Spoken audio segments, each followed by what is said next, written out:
नमस्कार। उत्तर प्रदेश की खबरों में आपका स्वागत है और मैं आपके साथ प्रिया बिस्ट। बुलेटिन की शुरुआत करेंगे इस वक्त की बड़ी खबर के साथ।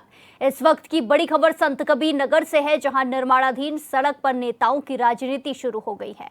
सपा और एआईएमआईएम के नेता आमने सामने हैं। सपा जिला पंचायत सदस्य पर झूठा श्रेय लेने का आरोप लगा है।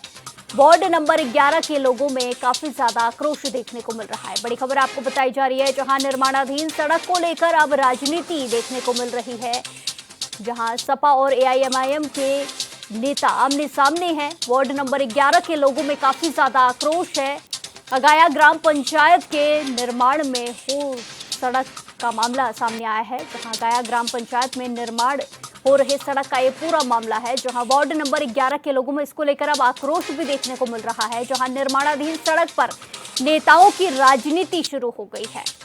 सपा और एआईएमआईएम के नेता आमने सामने हैं, जिसको लेकर लोगों में आक्रोश भी देखने को मिल रहा है कि सड़क को लेकर ये राजनीति कर रहे हैं।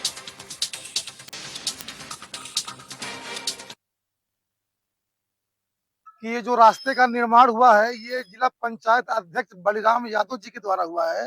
आज के 5 महीना पहले मैंने लेटर उनको दिया था कि इस रास्ता का जो है एकदम तत्काल निर्माण करवाया जाए, रास्ता बहुत खराब है।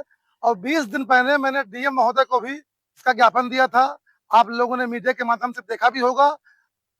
जो कि वर्तमान जिला पंचायत सदस्य गौहर अली साहब, जो कि वार्ड नंबर 11 के जिला पंचायत सदस्य हैं, इसका टोटल सिरे वो अपने आप को लेना चाह रहे हैं कि ये रास्ता मैं लेकर आया। और मैं मीडिया बंधुओं के माध्यम से ये कहना चाह रहा हूं मैं कि 20 साल के कैरियर में भी जो है इस वार्ड नंबर 11 से 20 साल से वो जिला पंचायत है, वो मैं कह रहा हूँ पूरे वार्ड में एक ऐसा गांव दिखा दे कि मैंने किसी एक रास्ते के लिए अपने कोई भी लेटर पर काम लिख कर दिया हूँ, या पूरे रास्ते के लिए मैं कहीं एक ईंट रखवाया हूँ पूरे वार्ड में। आज उनको सिर्फ चुनावी की वजह से आज उनके अंदर। इस खबर पर ज्यादा जानकारी के साथ सीधे जुड़ेंगे संवाददाता मिथिलेश कुमार से। मिथिलेश, जिस तरीके से निर्माणाधीन सड़क के ऊपर राजनीति हो रही है, नेता आमने सामने हैं, ऐसे में सबसे पहले जानना चाहेंगे कि सड़क का काम कहां तक पहुंचा है। देखिए प्रिया, आपको बता दें कि जिला पंचायत के द्वारा ये सड़क का निर्माण कार्य कराया जा रहा है और धीरे धीरे ये प्रगति की तरफ सड़क का निर्माण कार्य जो है वो चल रहा है। लेकिन जो मामला है वो ये सिमरियावा विकासखंड क्षेत्र के आगया ग्राम पंचायत का मामला है, जहां पर मुख्य सड़क से लेकर और बैंक और वहां पे स्थित बैंक के तक जो है 410 मीटर की सड़क का निर्माण कार्य चल रहा है। इसी को लेकर जो है राजनीति शुरू हो गई है और दो नेताओं आमने सामने देखने को मिल रहे हैं। बता दें कि समाजवादी पार्टी के जिला पंचायत सदस्य जो गौहर अली है, जो उसी वार्ड नंबर 11 के जो है जिला पंचायत सदस्य हैं, और वहीं से जो है एमआईएम के पार्टी के जो है जिला सचिव जो है वो जो है प्रदर्शन कर रहे हैं और वहां के लोगों में आक्रोश देखने को मिल रहा है। ये कहा जा रहा है कि जिला पंचायत सदस्य जो गौहर अली है वो झूठा श्रेय ले रहे हैं, क्योंकि ये कहना है कि इनके द्वारा पहले से ही जो है जिलाधिकारी और जिला पंचायत अध्यक्ष को प्रार्थना पत्र दिया गया था और सड़क निर्माण कराए जाने की मांग की गई थी। इससे पहले वो सड़क जो है बदहाल स्थिति में था, लोगों को आवागमन करने में काफी दुश्वारियों का सामना करना पड़ता था। इनका कहना है कि इनके पत्र पर ही सड़क निर्माण कार्य का जो है वो प्रारंभ कराया गया है, लेकिन जिला पंचायत सदस्य जो उस वार्ड के वार्ड नंबर 11 के हैं गौहर अली, वो झूठा श्रेय ले रहे हैं कि वो निर्माण करा रहे हैं। इसी को लेकर दोनों पक्षों में राजनीति शुरू हो गई है और लोगों में आक्रोश भी देखने को मिल रहा है। जी प्रिया। जी बिल्कुल मिथिलेश, जिस तरीके से सड़क को लेकर ये आक्रोश देखने को मिल रहा है, ऐसे में आमने सामने नेता आए हैं, तो ऐसे में सड़क के काम में कोई बाधा आ रही है? झूठा श्रेय लेने का आरोप भी सपा जिला पंचायत सदस्य पर लग रहा है। जी बिल्कुल प्रिया, देखिए जिस तरह से आरोप प्रत्यारोप लगते रहते हैं और निश्चित तौर पर जो है ये दो पक्षों के नेता आरोप प्रत्यारोप दोनों पर लग रहे हैं। और इस मामले में जो है जिला पंचायत अध्यक्ष बलराम यादव से हमारी बातचीत हुई तो उन्होंने सारे आरोपों को खारिज किया है और उन्होंने साफ तरीके से कहा है कि निश्चित तौर पर लोगों के आवागमन को सुगम करने के लिए सड़क का निर्माण कार्य चल रहा है और निश्चित तौर पर ये आगे सड़क का निर्माण कार्य चलता रहेगा जब तक पूरा नहीं हो जाएगा। और बताया ये भी गया है कि जल्द ही सड़क का निर्माण कार्य को पूरा कर लिया जाएगा। लेकिन जिस तरह से झूठा श्रेय लेने के लिए आरोप प्रत्यारोप लग रहे हैं, ये कहीं ना कहीं अपने आप में एक बड़ा सवाल है। जी प्रिया। जी बिल्कुल, धन्यवाद मिथिलेश हमारे साथ तमाम जानकारी साझा करने के लिए। इसी के साथ खबरों में आगे बढ़ते हैं। शरद पूर्णिमा के दिन विश्व प्रसिद्ध ठाकुर बांके बिहारी मंदिर में श्रद्धा का सैलाब उमड़ा रहा। श्रद्धालु अपने आराध्य की झलक पाने के लिए ललायित नजर आए। वहीं पुलिस प्रशासन की ओर से भी दर्शन को आए श्रद्धालु की सुरक्षा के लिए पुख्ता इंतजाम किए गए। इस खास अवसर पर ठाकुर जी को विशेष भोग लगाया गया। वहीं ठाकुर बांके बिहारी जी मंदिर में शरद पूर्णिमा के दिन सफेद वस्त्र धारण करते हुए ठाकुर जी ने अद्भुत दर्शन दिए। इस दिन का श्रद्धालु बेसब्री से इंतजार करते हैं। दूर दराज से लाखों की संख्या में श्रद्धालु दर्शन के लिए वृंदावन बांके बिहारी मंदिर पहुंचे। ऐसी मान्यता है कि भगवान अपनी सखियों के साथ मंदिर में महारास करने के लिए उतरते हैं। ऊपर मंदिर से चंद्रमा की रोशनी ठाकुर जी के मुख मंडल पर पड़ती है, तब महारास का भव्य आयोजन शुरू होता है। आज हमने माननीय प्रधानमंत्री जी को पत्र लिखा है और मांग की है कि 1947 के बाद में जो विभाजन हुआ था, तो उस विभाजन में हिंदुस्तान से पाकिस्तान को अलग कर दिया। सभी मुस्लिम भाइयों को पाकिस्तान दिया गया और हिंदुस्तान केवल हिंदुओं को दिया गया था। उस समय नेताओं ने कुछ कमी कर दी, तो उस कमी का खामियाजा हमें अभी तक भुगतना पड़ रहा है।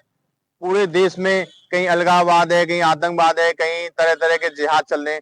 इन मुस्लिमों ने हमारे देश को नरक बना दिया है।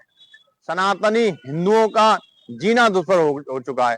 तो हमने माननीय प्रधानमंत्री जी जो हमारे हिंदुओं के गौरव हैं, उनसे मांग की है कि जितने भी मुस्लिम हैं उनको पाकिस्तान भेज दिया जाए और हमारे सनातन हिंदुओं पर जो पाकिस्तान में अत्याचार हो रहा है उनको हिंदुस्तान बुला लिया जाए, जिससे अरबों रुपए जो आतंकवाद में खर्चा हो रहा है वो बच जाएगा और हमारा देश विश्वगुरु बन जाएगा। हमारे सनातनी ऋषि मुनियों की जो स्थान है वह भारत बस जाएगा। यदि हमारी पत्र पर विचार नहीं किया गया तो 20 वर्ष बाद पूरे भारत पर, हिंदुस्तान पर इस्लाम का शासन हो जाएगा और सनातनी हिंदुओं को यहां से भागना पड़ेगा।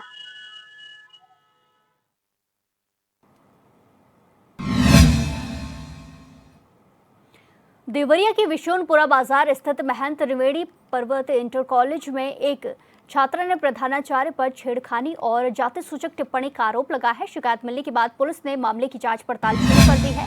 वहीं प्रधानाचार्य ने सभी आरोपों को सिरे से नकारते हुए इसे बदले की भावना से रचा गया षड्यंत्र बता दिया। उन्होंने कहा कि पिछले सत्र में छात्रा को एक छात्र के साथ अश्लील वीडियो देखते हुए पकड़ा गया था, जिसके बाद उसे कॉलेज से निष्कासित कर दिया था।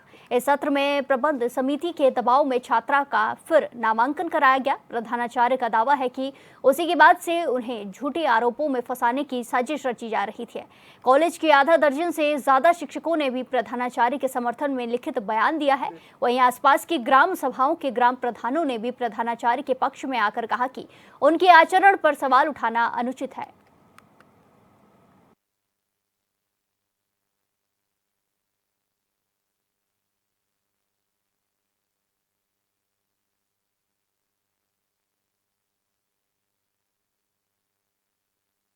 सब मुझे फंसाने के लिए विद्यालय से जुड़े हुए लोगों की ये साजिश है।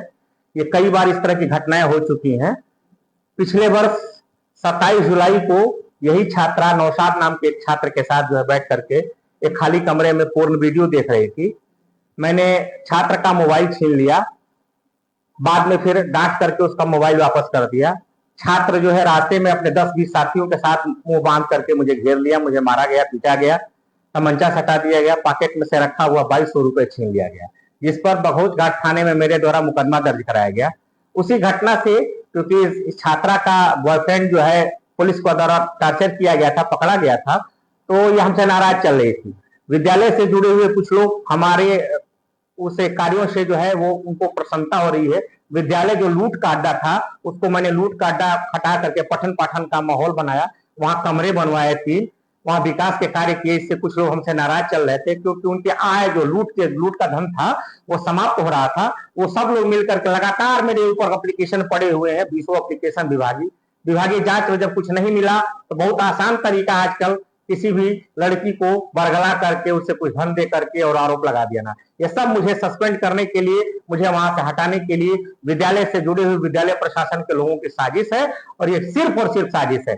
आप छात्राओं से बयान ले लीजिए, आप विद्यालय के अध्यापकों से बयान ले लीजिए, सारे लोग इस घटना के, वहां मैं अकेले नहीं था जहां मैंने बच्ची को डांटा था ना, वहां हमारे विद्यालय के 6 टीचर और 3 परिचारक, 7 टीचर और 3 परिचारक थे, उनसे भी बयान ले लिया जाए, वो सब इस घटना के साक्षी हैं। कौन लोग हैं जो आपको बताना चाहते हैं? अब ये नाम मत लिवाइए हमारे सामने, है ना। विद्यालय प्रशासन से जुड़े हुए लोग जिनकी कमाई मेरे द्वारा बंद हो गई है, बस वही लोग हैं।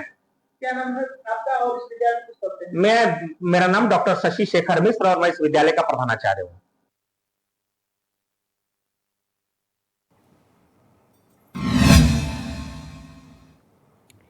इसी के साथ खबरों में आगे बढ़ते हैं। चित्रकूट के फल और सब्जी व्यापारियों की समस्याओं को लेकर राष्ट्रीय जन उद्योग व्यापार संगठन ने सोमवार को कलेक्ट्रेट परिसर में विरोध प्रदर्शन कर अपर जिलाधिकारी को ज्ञापन सौंपा। प्रदर्शन का नेतृत्व कर रहे व्यापार संगठन के राष्ट्रीय महामंत्री शानू गुप्ता ने बताया कि गल्ला मंडी में फल और सब्जियों को रखने के लिए बने टीन शेड को प्रशासन द्वारा जबरन खाली कराया जा रहा है, जिससे फल और सब्जी कारोबारियों में भारी आक्रोश है।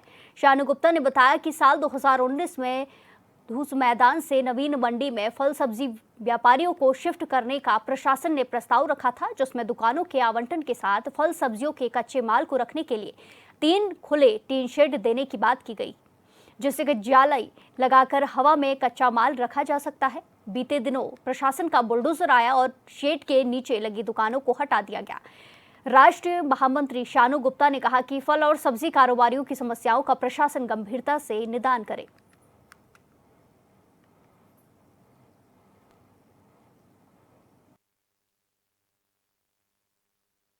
लोग राष्ट्रीय महामंत्री के साथ आए हुए हैं। विगत हम लोग मंडी से परेशान होकर हमारे सेट पूरे खाली कराए जाने के उद्देश्य से जब इंदु प्रकाश जी थे, उन्होंने कहा हम आपको एक एक सेट देते हैं, आप नीलामी बोलो दुकानों की। उन्हीं के लिए हम लोगों ने किया। आज प्रशासन हमारे ऊपर जबरदस्ती दबाव बनाकर वो खाली करवाना चाहता है। हम उसी उद्देश्य को लेकर आए हैं कि हमें जबरदस्ती कोई प्रशासन परेशान न करे और विगत जो भी हमारी समस्या है, हमारी समस्याओं को पूरा करे, न कि हमारे टीन सेट कोई खाली करा पाए। और हमको इस बात को लिखित चाहिए। आज ये जो नवीन सब्जी और फल मंडी है, उसमें 2 दुकानों के आवंटन के साथ 2 खुले टीन सेट दिए गए थे सब्जी और फल व्यापारियों को व्यापार करने के लिए। वो खुले शेडों में सब्जी और फल व्यापारी आज तक व्यापार करते रहे। इन्होंने 4 से 5 करोड़ रुपए राजस्व जमा किया, जो दुकानें 1 लाख को लेने के तैयार नहीं था कोई। फल सब्जी व्यापारियों ने 7 से 14 लाख रुपए की बोली बोल करके उन दुकानों को आवंटित कराया, इसलिए कि 2 खुले शेड सरकार द्वारा दिए जा रहे हैं। और खुले शेड अब विगत 15 दिन पहले नोटिस इनको भेजी गई, बुलडोजर भेजा गया कि आप ये खुले शेड खाली कर दें। अगर खुले शेड प्रशासन खाली करा देगा तो फल व सब्जी मंडी कैसे चल पाएगी? बिना खुले जगह के फल व सब्जी मंडी कभी चल ही नहीं सकती, असंभव है। हमारी मांग ये है कि उन खुले शेडों को यथा स्थिति रहने दें, और भी एक शेड की जो बात हुई थी वो शेड दिया जाए इनको खुला। और अगर प्रशासन अनावश्यक जबरदस्ती उन खुले शेडों को खाली करवाता है व्यापारियों से, तो वहां फल व सब्जी का व्यापार कभी नहीं चल सकता। बिना खुली जगह के फल व सब्जी व्यापार करना असंभव है। इसी के साथ खबरों में आगे बढ़ते हैं। चंदौली के मुगलसराय चकिया मार्ग पर रोक के बावजूद सावरिया से भरी बस पानी में डूबे सड़क से गुजर रही थी, तभी तेज बहाव के बीच बस सड़क किनारे पर मौके पर मौजूद लोगों ने बस में फंसे बच्चों को, महिलाओं को, बुजुर्गों को शीशा तोड़कर बाहर निकाला, जिससे बड़ा हादसा होने से टल गया। दरअसल पिछले 3 दिन से सड़क पर 3 फीट से ज्यादा ऊंचाई से पानी बह रहा है। गडई नदी और चंद्रप्रभा नदी के बाढ़ के कारण मुगलसराय चकिया मार्ग पर शनिवार से यातायात बंद है। बावजूद इसके यहां से बसें गुजर रही हैं।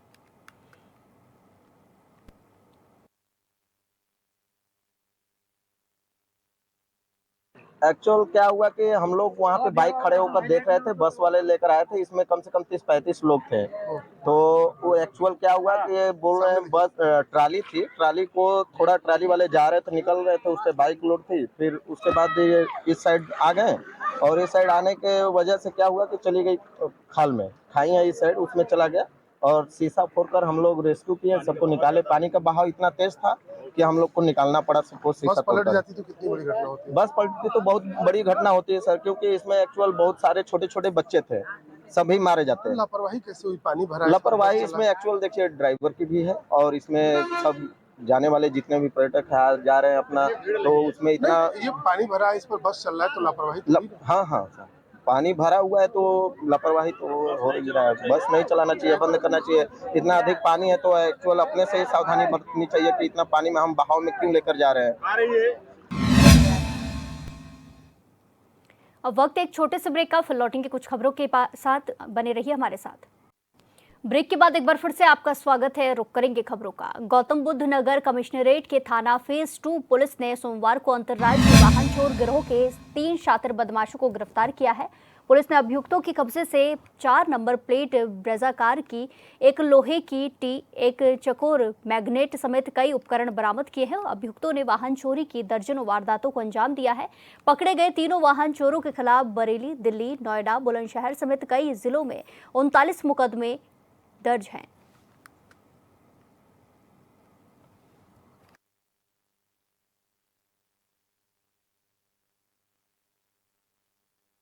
देखिए, मामला थाना क्षेत्र जैतरा परौली का है।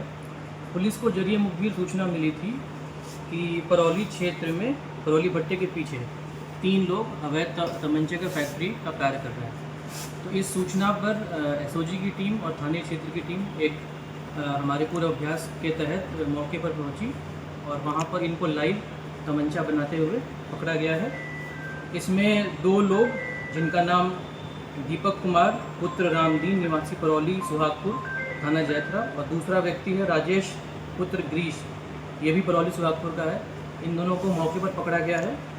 इनसे हमें 5 अदद तमंचे बने हुए 315 बोर, 2 अदद अधबने तमंचे 315 बोर और काफ़ी मात्रा में शस्त्र बनाने वाले उपकरण भी मौके से पकड़े गए हैं। इन दोनों अभियुक्तों को गिरफ्तार करके थाने स्तर से आवश्यक कार्रवाई की जा रही है। सीओ साहब, अभी पंचायत चुनाव भी आने वाले हैं, क्या लग रहा है कि हथियारों का जो जखीरा है उन पंचायत चुनाव में उपयोग करने के लिए ये बनाया जा रहा था या इस तरीके से कुछ? देखिए, इनसे पूछताछ के दौरान ये प्रकाश में आया है कि ये लोग का जो काम था वो तमंचे बनाने का था। तो ये लोग लगभग 2-2.5 हज़ार में तमंचे बेचते थे। तो अभी हम लोग इसके फॉरवर्ड बैकवर्ड लिंकेज को भी और तलाश कर रहे हैं। विवेचना के दौरान ये चीज़ें प्रकाश में आएगी कि ये लोग किससे सामान लेते थे और किसको जो बने तमंचे हैं वो बेचते थे। तो श्रीमान वरिष्ठ पुलिस अधीक्षक के निर्देशन में ये अभियान भी चलाया जा रहा था क्योंकि चुनाव का भी समय है। तो इसको मद्देनजर रखते हुए भी हमारा ये प्रयास था कि जो भी ऐसे अवैध तमंचे की फैक्ट्री बन रही है उस पर हम कड़ी नज़र रखें और कार्रवाई करें। सिर्फ सर, जो अभियुक्त की गिरफ्तारी हुई, इनका कोई क्राइम हिस्ट्री भी है या इसमें ही ये गिरफ्तार हुए? हाँ, देखिए, जब सीसीटीवी से तलाश किया गया तो ये दोनों अभियुक्तों के खिलाफ आपराधिक इतिहास है। और जो ये दीपक कुमार है वो 2019 में 3/25 आर्म्स एक्ट में जेल गया है और 2005 में अवैध तमंची फैक्ट्री की बनाने के अपराध में भी ये जेल गया है। और जो राजेश पुत्र ग्रीस है वो भी 2006 में 5/25 आर्म्स एक्ट में थाना जैतरा से ही जेल जा चुका है। तो दोनों अभियुक्तों के खिलाफ आपराधिक इतिहास है अवैध तमंचे। परौली के अलावा सर कोई और भी गांव है निशाने पे जिसमें ऐसा काम होता हो? देखिए, हमारी टीम लगी हुई है पूरी मुस्तैद तरीके से। एसओजी और थाने की टीम हमने लगा रखी है। तो जहाँ जहाँ भी ऐसा अगर कोई हो रहा होगा तो हमारी टीम लगी है और इस पर नज़र बनाए रखी है।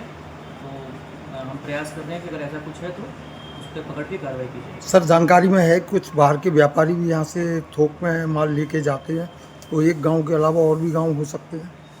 देखिए, विवेचना के मध्य ये सब चीज़ें प्रकाश में आएगी। जैसे मैंने बताया कि इनका फॉरवर्ड बैकवर्ड लिंकेज सब हम तलाश कर रहे हैं। पूछताछ के दौरान जो भी चीज़ें आई हैं उसको हम CDR और बाकी चीज़ों से एनालिसिस करेंगे और आगे भी कई सारी चीज़ें प्रकाश में आएंगी। धन्यवाद।